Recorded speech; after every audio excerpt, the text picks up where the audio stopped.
السلام علیکم۔ بسم اللہ الرحمن الرحیم۔ ماہ شعبان کے 5 ضروری کام۔ محترم ناظرین، اللہ پاک نے جو ہمیں زندگی عطا کی ہے، بروز قیامت اس کے ایک ایک لمحے کا، ایک ایک پل کا حساب و کتاب دینا ہوگا۔ جو کچھ کھایا ہوگا، پیا ہوگا، اس کا حساب دینا ہوگا۔ جو آنکھوں سے دیکھا ہے، کانوں سے سنا ہے، جو زبان سے بولا ہے، ہاتھ سے کیا ہے، جو پاؤں سے کیا ہے، جو بھی اعمال ہم نے کیے ہیں، نیک یا بد، سب کا حساب ہوگا۔ ریت کے ذرے کے برابر کسی کے ساتھ زیادتی کی ہوگی یا ریت کے ذرے کے برابر کسی نے ہماری ساتھ زیادتی کی ہوگی، اس کا پورا بدلہ لیا اور دیا جائے گا۔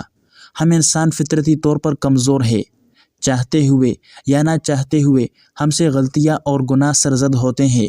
ان 2 مہینوں میں یعنی ماہ شعبان اور ماہ رمضان رحمتوں والے، برکتوں والے اور بخشش والے مہینوں میں سے ہیں۔ اس لیے ان 2 مہینوں میں اور خاص طور پر شعبان کے مہینے کے اندر یہ 5 کام ہر مسلمان مرد و عورت کو ضروری کرنے چاہیے، تاکہ ہماری سابقہ زندگی کی غلطیوں، کوتاہیوں اور سرزد ہونے والے گناہوں کی بخشش کا سبب بن سکے۔ اس مہینے یعنی ماہ شعبان کے اندر سب سے پہلا کام یہ کرنا ہے کہ آپ اس کے چاند کو دیکھنے کا اہتمام کریں۔ ویسے تو ہر مہینے کا چاند دیکھنا سنت ہے، لیکن آپ صلی اللہ علیہ وآلہ وسلم شعبان کے مہینے کا چاند کا بہت زیادہ اہتمام کے ساتھ دیکھا کرتے تھے۔ دارقطنی میں ایک حدیث ہے جس کا مفہوم کچھ اس طرح ہے کہ حضرت عائشہ رضی اللہ عنہا سے روایت ہے کہ آپ صلی اللہ علیہ وآلہ وسلم جتنا شعبان کے مہینے کے چاند کو دیکھنے کا اہتمام کرتے تھے، حفاظت کرتے تھے، اتنا کسی اور مہینے کے لیے نہیں کرتے تھے۔ تو اس لیے اس کے چاند کو دیکھے کہ اس وجہ سے کہ ایک تو یہ مہینہ برکتوں والا ہے، اس کے بعد رمضان کا مہینہ آ رہا ہے، تو جب اس کا چاند دیکھیں گے، اس کی تاریخوں کو گنیں گے، تو ہم رمضان المبارک کا انتظار کرنے والے بن جائیں گے۔ ماہ شعبان میں دوسرا کام یہ کرنا ہے کہ اللہ سے ہدایت کی دعائیں مانگے، اپنے لیے، اپنے گھر والوں کے لیے، دوست احباب کے لیے، رشتہ داروں کے لیے، ہمسایوں کے لیے، کہ یا اللہ پاک ہم کمزور ہے، گنہگار ہے، لیکن آپ کی رحمت ہمارے گناہوں سے زیادہ ہے، ہمارے گناہوں سے بڑی ہے۔ یا اللہ اپنی رحمت سے ہمیں ہدایت یافتہ لوگوں میں شامل فرما۔ جو ہم نے زندگی میں غلطیاں، کوتاہیاں کی ہے، اپنے کیے پر شرمندہ ہے، یا اللہ ہمیں معاف فرما دے۔ بے شک آپ کے علاوہ ہمارا کوئی نہیں جو ہمیں معاف فرما سکے۔ یا اللہ پاک ماہ شعبان برکتوں والا مہینہ ہے، پورا سال ہمارا دل جو غافل رہا ہے، غفلت بری زندگی جو ہم گزار چکے ہیں، یا اللہ پاک اپنی رحمت سے ماہ شعبان اور ماہ رمضان اور آنے والی بقیہ زندگی کو قیمتی بنا دے۔ قرآن و سنت پر عمل کی توفیق عطا فرما۔ ماہ شعبان میں برکت کے لیے دعائیں کرے، اپنے لیے بھی برکت کی دعا کرے اور دوسروں کے لیے بھی کرے، اس لیے کہ جو آدمی دوسروں کے لیے دعا کرتا ہے تو اس کی دعا جلدی قبول ہوتی ہے، اور لوگوں کو اپنے لیے دعا کے لیے کہیں اور آپ خود کسی اور کے لیے دعا کریں۔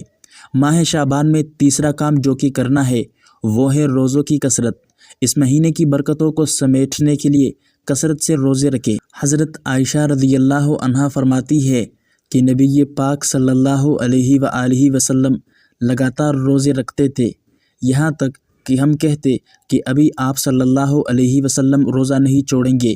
پھر آپ صلی اللہ علیہ وسلم کبھی روزہ چھوڑ بھی دیتے تھے تو ہم یہ کہتے کہ آپ صلی اللہ علیہ وسلم اب روزہ نہیں رکھیں گے، یعنی اتنی کثرت کے ساتھ آپ روزے رکھا کرتے تھے۔ حضرت ام سلمہ رضی اللہ عنہا فرماتی ہے کہ میں نے نبی صلی اللہ علیہ وآلہ وسلم کو شعبان کے مہینے سے زیادہ کسی اور مہینہ میں زیادہ روزے رکھتے ہوئے نہیں دیکھا۔ آپ سارا شعبان ہی روزہ رکھتے تھے۔ آپ صلی اللہ علیہ وسلم شعبان میں اکثر ایام روزہ رکھا کرتے تھے، تو اس مہینے میں روزوں کا اہتمام کرے، اور اگر نہیں رکھ سکتے تو کم از کم 13، 14 اور 15 تاریخ کا روزہ رکھ لے، چونکہ اس مہینے میں اللہ رب العزت کے دربار میں بندوں کے اعمال کی پیشی ہوتی ہے۔ اس لیے سرکار صلی اللہ علیہ وسلم نے ارشاد فرمایا کہ میں چاہتا ہوں کہ جب میرے اعمال کی پیشی ہو تو میں روزے کی حالت میں رہوں۔ یہ بات حضرت اسامہ بن زید کی روایت میں موجود ہے۔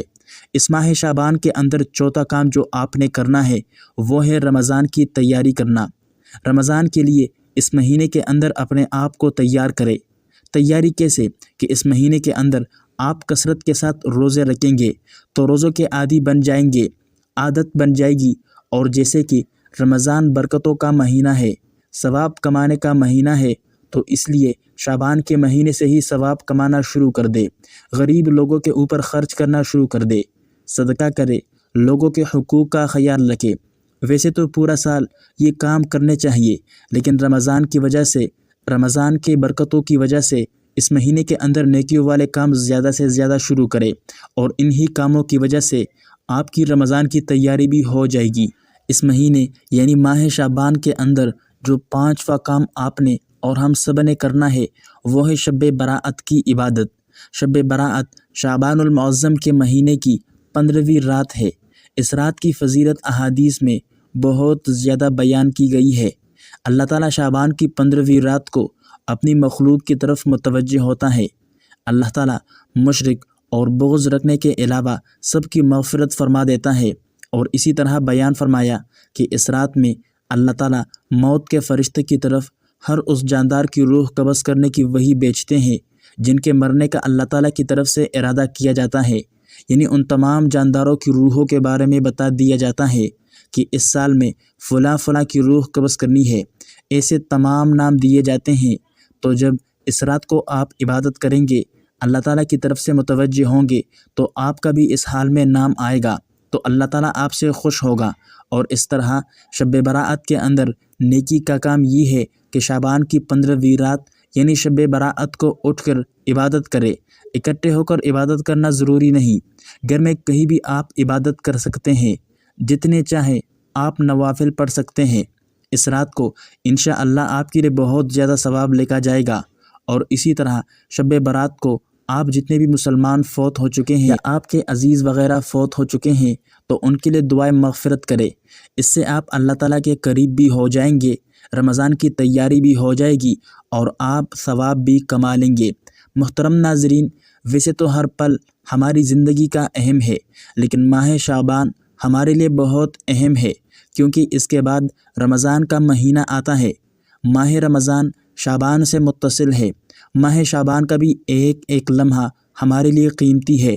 اللہ تعالیٰ سے دعا ہے کہ اللہ پاک ہمیں ماہ شعبان میں خوب عبادت کرنے کی توفیق عطا فرمائے، اور ہمیں رمضان کی تیاری کرنے کی توفیق عطا فرمائے۔ آمین یا رب العالمین۔